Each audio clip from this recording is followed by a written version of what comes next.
అందరికీ నమస్తే. Welcome to legend TV. రెండు తెలుగు రాష్ట్రాల్లో కొన్ని ఏళ్లుగా ఈ బెట్టింగ్ భూతం అంటే ఇన్‌స్టాగ్రామ్‌లో, యూట్యూబ్ వాళ్ళు ప్రమోట్ చేస్తూ బెట్టింగ్‌లోకి ప్రమోషన్‌లు చేస్తూ యువతను ఆ రొంపిలోకి దించుతున్నారు. కొన్నేళ్లుగా జరుగుతుంది, ఇప్పుడేం కాదు. కానీ ఇప్పుడు ఈ యూట్యూబర్లకు ప్రమోట్ చేసే ఈ యూట్యూబర్లకు కూసాలు కదులుతున్నాయి. కారణం నా అన్వేషణ. ఎక్కడ చూసినా ఇప్పుడు సోషల్ మీడియాలో నా అన్వేషణ పేరే వినబడుతుంది. ఎందుకంటే వీళ్ళపై యుద్ధం చేస్తున్నాడు.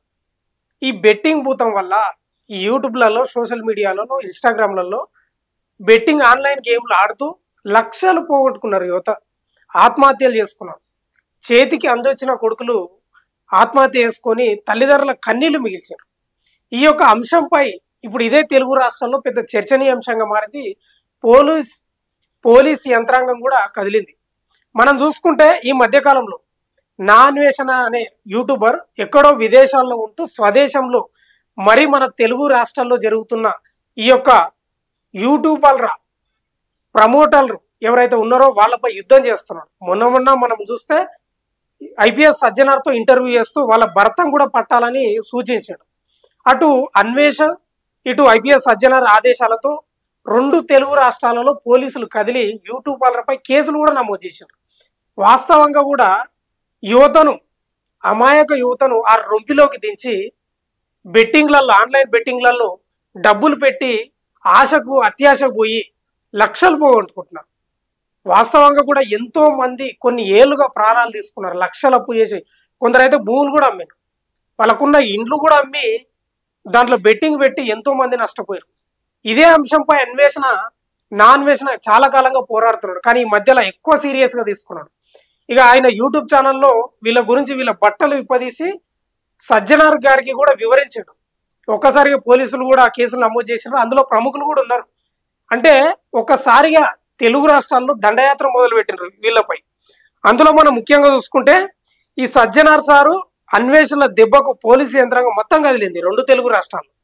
అంటే వీళ్ళు ఒక రకంగా చూస్తే దండయాత్ర చేసినారు. ఇప్పుడు యూట్యూబర్లే కాదు, సినీ తారలపై, తెలుగు ఇండస్ట్రీపై కూడా పడ్డారు. అందులో దాదాపు 25 మంది ప్రముఖ యాక్టర్లపై కేసులు నమోదు చేశారు. ముఖ్యంగా మనం చూసుకుంటే A1 నుంచి A6 వరకు దగ్గుబాటి రానా, ప్రకాష్ రాజ్, విజయ్ దేవరకొండ, మంచు లక్ష్మి, ప్రణీత, నిధి అగర్వాల్లపై కూడా కేసు నమోదైంది. అట్లే అనన్య నాగల్ల, యాంకర్లు శ్రీముఖి, వర్షిణి, సిరి హనుమంతు, వంశీ, సౌందర్యరాజన్, వసంత కృష్ణ, శోభా శెట్టి, అమృత చౌదరి, నాయని పవన్లపై కూడా కేసులు నమోదు చేసిండ్రు. ఇక నేహా పతాన్, పాండు, పద్మావతి, ఇమ్రాన్ ఖాన్, విష్ణుప్రియ, హర్షసాయి, బయ్యా సన్నీ యాదవ్, నటి శ్యామలపై కేసులు కూడా నమోదు చేశారు. మనం చూసుకుంటే వీళ్ళపై గ్యాంబ్లింగ్, బెట్టింగ్ కేసులు కూడా నమోదు చేసుకున్నారు. విచిత్రం ఏంటంటే ఇక్కడ మన హర్షసాయి ఉన్నాడు కదా, యూట్యూబ్లల్లో పేదలకు డబ్బులు పంచుతూ ఆయన ఇన్‌స్టాగ్రామ్లో వీడియోలు చేస్తూ ఏదో మన్ననలు పొందిండు ప్రజల నుంచి, యువత నుంచి. అవి ఎక్కడి నుంచి వస్తున్నాయంటే ఇట్లే బెట్టింగ్ ప్రమోషన్లు చేస్తూ ఆన్లైన్లో కోట్లు సంపాదించి ఆ ప్రజలకు ఏదో సాయం చేస్తున్నారని వాటిని సోషల్ మీడియాలో పెట్టడం, ప్రజలలో, యువతలలో ఒక భ్రమను కల్పించాడు. ఇప్పుడు ఈ హర్షసాయి, ఇమ్రాన్ అనేటోళ్ళు ఇద్దరు లేరు, కోట్లు సంపాదించుకొని దుబాయ్ పారిపోయారు. ఈ బయ్యా సన్నీ యాదవ్ అనేటోడు కూడా అస్సలు కనిపిస్తలేడు. ఇట్లా వీళ్ళపై పలు రకాల కేసులు నమోదు చేసిండ్రు. బయ్యా సన్నీ యాదవ్ కూడా ఆ మధ్యకాలంలో ఒక కెమెరా షాప్ పోయి కెమెరా కొంటూ ఆన్లైన్లో గేమ్ ఆడి నేను 90,000 సంపాదించడాన్ని ఆన్లైన్లో లైవ్గా చూపించడం, అది ఎంబడే సజ్జనార్ రియాక్ట్ కావడం కూడా జరిగింది. మనకు ఆ విషయం తెలుసు. ఇప్పుడు వీళ్ళ కూసాలు కదులుతున్నాయి. ఒక్కసారిగా సినీ తారలు, యూట్యూబర్లపై పోలీసులు కేసు నమోదు చేసిండ్రు. చెయ్యాల కూడా చాలా లేట్ అయింది. ఇప్పటికే ఎంతో మంది యువత చనిపోయారు.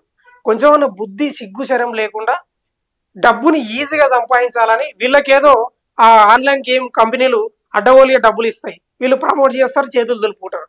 అమాయక యువత డబ్బులు పెట్టి భూములు అమ్మి రకరకాలుగా నష్టపోయి ఆత్మహత్య చేసుకున్న సందర్భాలు ఉన్నాయి. కాబట్టి రాష్ట్ర ప్రభుత్వం కానీ, పోలీసులు కానీ కఠిన చర్యలు తీసుకోవాలి. ఏది ఉత్తగా రాదు, కష్టపడితేనే డబ్బు వస్తుంది. కష్టపడకుండా ఆన్లైన్ గేమ్ ఆడి బెట్టింగ్లు పెట్టి వచ్చే డబ్బు ఎక్కువ రోజులు ఉండదు. దానివల్ల నష్టం తప్ప లాభం లేదు. అందుకే ఇది గమనించి ఇప్పటికైనా, లేట్ అయింది ఇప్పటికే చాలా, ఇప్పటికైనా పోలీసులు కఠిన చర్యలు తీసుకోవాలి. ఏదైతే రేవంత్ రెడ్డి డ్రగ్స్ పై, కొకైన్లపై ఎంత పోరాటం చేస్తున్నాడో ఈ బెట్టింగ్లపై కూడా ప్రమోట్ చేసే యూట్యూబర్లపై సినీతారులపై కఠినంగా శిక్షలు విధించి వాళ్ళకు జైళ్ళల్లో బంధించే విధంగా చేయాలి. అప్పుడు కానీ సిగ్గుశరం రాదు. ఏం చచ్చిపోతున్నారు యువత? చదువులు పక్కన పెట్టి, వాళ్ళు చేసే పనిని పక్కన పెట్టి, వాళ్ళు చేస్తున్న జాబులో వచ్చే శాలరీలలో బెట్టింగ్లు పెట్టి, ఎంతో మంది డబ్బుకు, అందరికి అవసరమే డబ్బు, కానీ వర్క్ చేస్తే వచ్చే డబ్బు కాదంట. వీళ్ళకు సింపుల్గా రావాలని కోరుకునే ఈ తత్వమే వాళ్ళ ప్రాణాలకు ముప్పు తెస్తుంది. ఒకరొకరు మందులు తాగి ఉరిపెట్టుకొని చస్తున్న పరిస్థితి ఉంది. కాబట్టి ఇప్పటికైనా కళ్ళు తెరవండి పోలీసు యంత్రాంగం.